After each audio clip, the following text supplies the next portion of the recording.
Hello everyone, मैं Naeem Khan, assistant professor in geography, new professor academy YouTube channel पर सभी viewers का स्वागत करता हूं। आज पिछली जो वीडियो थी उस वीडियो में बहुत सारे व्यूअर्स ने कमेंट किया था और पूछा था कि सर जो जीडीसीज़ में असिस्टेंट प्रोफेसर की वैकेंसीज़ आने वाली हैं 2024 में, उसमें उसका सिलेक्शन प्रोसेस क्या होगा। तो जैसा कि आप सभी को मालूम है कि यूपीपीएससी ने जो जीडीसी में असिस्टेंट प्रोफेसर का सिलेक्शन का पैटर्न था उसको चेंज कर दिया है और ये आपके लिए अच्छा है। जैसा कि मैंने लास्ट वीडियो में भी कहा था, पहले आपको मालूम है कि इसके लिए सिर्फ एक स्क्रीनिंग एग्ज़ाम हुआ करता था एमसीक्यू टाइप का, और उसके बाद में इंटरव्यू होता था, और जो सिलेक्शन आपका होता था वो टोटली इंटरव्यू के बेसिस पे होता था। रिटन एग्ज़ाम का और स्क्रीनिंग टेस्ट का कोई भी वेटेज नहीं था। लेकिन इस बार यूपीपीएससी ने एक पॉजिटिव स्टेप लिया, क्योंकि बहुत सारे दिनों से स्टूडेंट्स की डिमांड थी, जो लोग असिस्टेंट प्रोफेसर की तैयारी कर रहे हैं लंबे समय से, तो उनकी डिमांड थी कि जो एडिट कॉलेज का एग्ज़ाम होता है, जिसको पहले UP higher education services commission कराता था, उसी के पैटर्न पे कराया जाए, क्योंकि दोनों की जॉब ऑलमोस्ट सेम प्रकार की है। तो इस डिमांड को यूपीपीएससी ने माना और इसमें सुधार किया। तो आज की इस वीडियो में हम आज इसी टॉपिक पर बात करेंगे। तो वीडियो में बने रहें आखिर तक, जिससे कि पूरी जानकारी आपको मिल सके। तो अब जो वेटेज का पैटर्न रहे वो इस प्रकार का रहेगा। जो रिटन एग्ज़ाम आपका होगा एमसीक्यू टाइप का, उसका 75% वेटेज रहेगा, जबकि रिमेनिंग 25% जो वेटेज है वो इंटरव्यू का रहेगा। इस तरीके से आपका 150 नंबर का तो एमसीक्यू टाइप का रिटन एग्ज़ाम होगा और बाकी 50 नंबर का आपका इंटरव्यू होगा। इसका मतलब 200 नंबर में से आपकी मेरिट लिस्ट बनेगी। तो इन जो रिटन एग्ज़ाम है आपका 150 नंबर का, उसके बारे में और हम डिटेल से जान लेते हैं कि उसका डिवीज़न आपके सब्जेक्ट में और जीके के पार्ट में कैसा रहेगा। तो आप इससे समझें कि 120 क्वेश्चंस आते थे और अब भी आएंगे।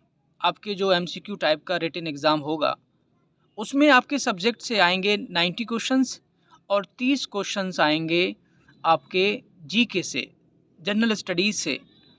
तो 120 क्वेश्चंस होंगे और उसमें 2 घंटे का ड्यूरेशन होता है एग्ज़ाम का।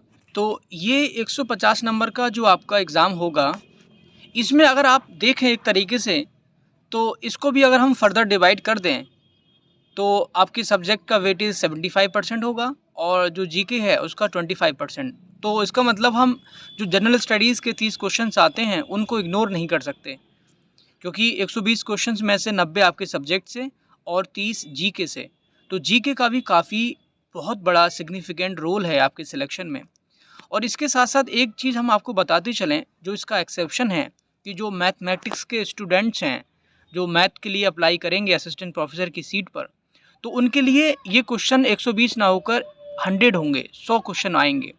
और उसमें उनका डिवीज़न इस प्रकार होगा कि सब्जेक्ट से उनके मैथ से 70 क्वेश्चंस आएंगे और जीके से वही 30 क्वेश्चंस आएंगे जो आपके लिए है, क्योंकि मैथ का जो नेचर है वो अलग है, इसलिए उसके लिए क्वेश्चंस नंबर ऑफ क्वेश्चंस कम रखे जाते हैं, वो टाइम टेकिंग क्वेश्चंस उसमें होते हैं। तो इस तरीके से आप सोच सकते हो कि 150 नंबर का आपका एग्ज़ाम रहेगा। और एक चीज़, एमसीक्यू टाइप का एग्ज़ाम, इसमें नेगेटिव मार्किंग ज़रूर रहेगी, इस बात को आप ध्यान में रख लें, क्योंकि यूपीपीएससी जितने भी एग्ज़ाम कराती है, चाहे वो यूपी सबऑर्डिनेट हायर सर्विसेज के लिए हो या जो भी एग्ज़ाम हो, सभी में यूनिफॉर्म तरीके से वो नेगेटिव मार्किंग का पहलू ऐड करते हैं। तो इसमें भी नेगेटिव मार्किंग रहेगी, क्योंकि इससे पहले जो स्क्रीनिंग टेस्ट था उसका कोई वेटेज तो था नहीं, खाली वो शॉर्ट लिस्ट के लिए होता था। उसके बाद में अगर हम देखें जो आपकी क्वेश्चन का वेटेज, हर एक क्वेश्चन जो आपका होगा वो 1.25 का होगा, जबकि मैथ वालों के लिए 1.5 नंबर का एक क्वेश्चन होगा। मतलब जीके को अगर हम इसको भी मार्क्स में फर्दर डिवाइड करें तो आपके सब्जेक्ट जो होगा कुल 112.5 नंबर्स का होगा, जबकि जीके से जो आएंगे क्वेश्चन वो 37.5 37.5 नंबर के होंगे। इस प्रकार ये 150 नंबर का आपका टोटल एग्ज़ाम होगा MCQ टाइप का, और बाकी 50 नंबर का आपका इंटरव्यू होगा, जैसा कि आप जानते हो।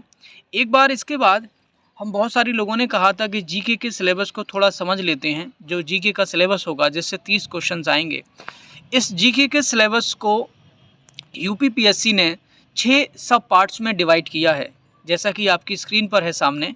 इसमें और इससे 30 क्वेश्चंस आते हैं, जैसा आपको मालूम है। तो अगर हम इस हिसाब से देखें तो ईच सेक्शन से, सब सेक्शन से लगभग 5 क्वेश्चंस आएंगे।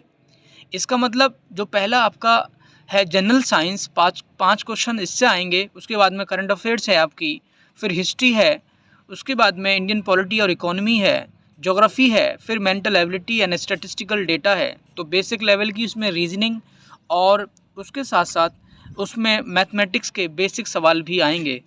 तो इन 6 सब टॉपिक से कुल मिला के 30 क्वेश्चंस आने वाले हैं। तो आज की वीडियो में इतना ही। मिलते हैं फिर किसी वीडियो में नए टॉपिक के साथ। तब तक के लिए थैंक यू सो मच।